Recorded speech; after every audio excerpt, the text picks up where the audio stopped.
सभी साथियों को नमस्कार। आप सभी को बता दें कि 22 जुलाई को सदन के अंदर बजट पेश किया गया था और बजट पेश होने के बाद लगातार जो राजनीतिक दल हैं, विपक्ष के जो दल हैं या फिर सोशल मीडिया प्लेटफॉर्म है और धरातल लेवल पर जो लोग हैं, उन्होंने बजट को जनता हित के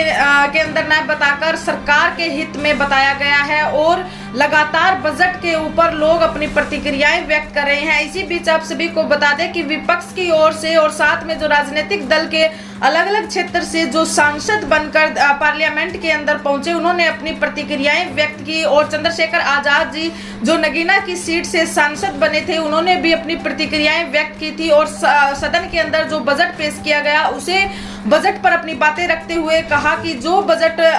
सदन के अंदर पेश किया गया है वो SC ST दलित आदिवासी और महिलाओं के फेवर में बिल्कुल भी नहीं है। इसी बीच आप सभी को बता दें कि पंजाब के अंदर जलंधर लोकसभा क्षेत्र से कांग्रेस पार्टी से सांसद बने चरणजीत सिंह चन्नी जी ने भी अपनी प्रतिक्रियाएं सदन के अंदर पेश की और उन्होंने इस बजट को केवल सरकार को बचाने वाला बजट बताया और साथ में उन्होंने अपनी प्रतिक्रियाएं व्यक्त करते हुए उन्होंने अहम बातें भी वहां पर रखी और सरकार पर लगातार निशाना साधते हुए उन्होंने अपनी प्रतिक्रियाएं व्यक्त की। उन्होंने बताया कि जिस तरीके से सदन के अंदर जो बजट पेश हुआ है, 22 जुलाई को जो बजट पेश हुआ है, वो बजट 2024 और 25 के लिए जो सरकार ने बजट पेश किया है, जो कल्पना हम कर रहे थे, जो सोच हम सोच रहे थे, जिस सोच के साथ हम सदन के अंदर आए थे, उस सोच के साथ हम सदन के अंदर आए थे, वो हमें कहीं पर भी देखने को नहीं मिलती है। हमारे साथ वही हुआ है कि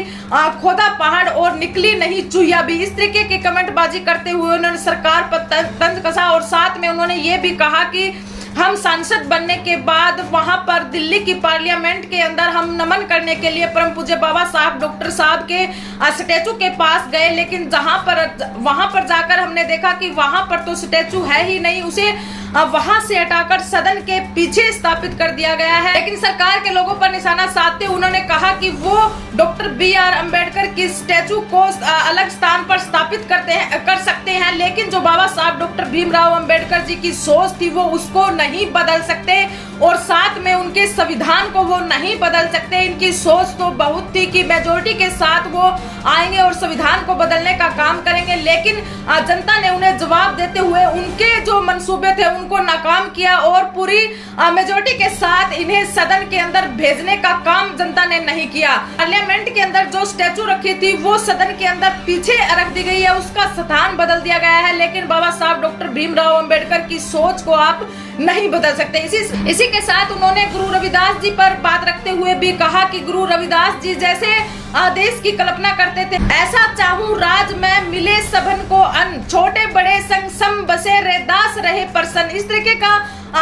गुरु रविदास जी की कविताई के माध्यम से उन्होंने बताया कि गुरु रविदास जी ऐसे देश की कल्पना करते थे जहां पर सभी समानता के साथ रहें और छोटे बड़े का भेदभाव ना हो, सभी मिलजुल कर एक साथ रहे। लेकिन आज वर्तमान के अंदर देश के अंदर की जो व्यवस्था देखते हैं या फिर देश के हालात देखते हैं, वो हमें गुरु रविदास जी की जो सोच थी उसके साथ कहीं पर भी मेल खाते हुए नजर नहीं आते। साथ में उन्होंने बेरोजगारी पर और बढ़ती हुई महंगाई पर भी उन्होंने चर्चा की कि आज देश के अंदर जिस तरीके से महंगाई बढ़ रही है, जो पिछले साल जो बजट पेश हुआ था 32 लाख करोड़ रुपए का बजट पेश हुआ था और साथ में जो खर्च हुआ वो 48 लाख करोड़ रुपए का खर्च हुआ, जो 16 लाख करोड़ रुपए है ये कर्ज लेकर लिया जा चुका है। इस तरीके से आए साल अगर कर्ज लेते रहेंगे तो देश कर्जे के अंदर डूब जाएगा और वर्तमान के अंदर ऐसे ही हालात होते हुए नजर आ रहे हैं। जो रुपए की कीमत है वो गिरती हुई नजर आ रही है और साथ में उन्होंने ये भी कहा जिस तरीके से प्रधानमंत्री नरेंद्र मोदी जी ने देश की GDP बढ़ाने की बात कही थी और साथ में उन्होंने ये भी कहा था कि जिस देश का रुपया गिर जाता है वहां की सरकारें भी गिर जाती हैं। इस तरीके का तंज कसते हुए उन्होंने बीजेपी पार्टी पर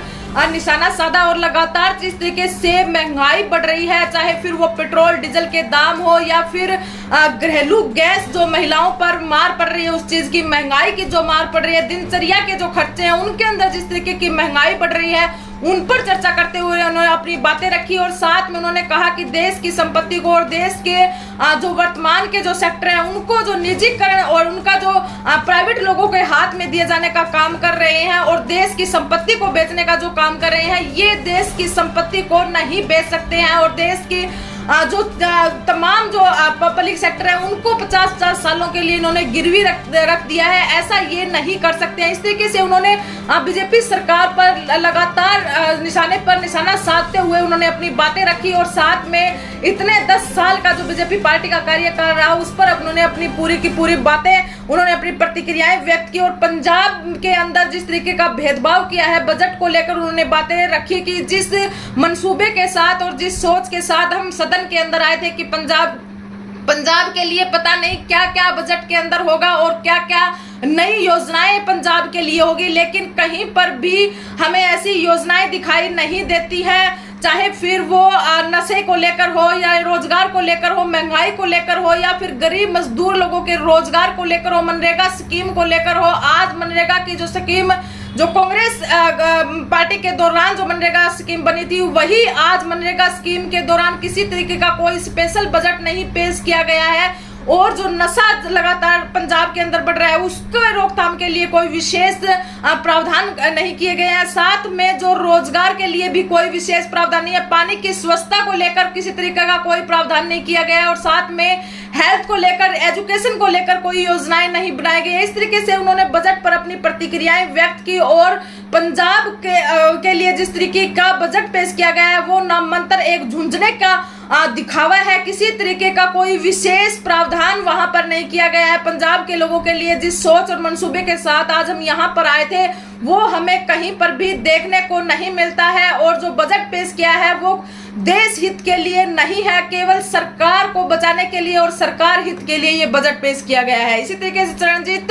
चन्नी द्वारा जब ये प्रतिक्रियाएं सदन के अंदर रखी गई तो लगातार सदन के अंदर हंगामा हो गया। इस तरीके से चरणजीत सिंह चन्नी ने अपनी बातें सदन के अंदर रखी। उसके बाद में विपक्ष और पक्ष द्वारा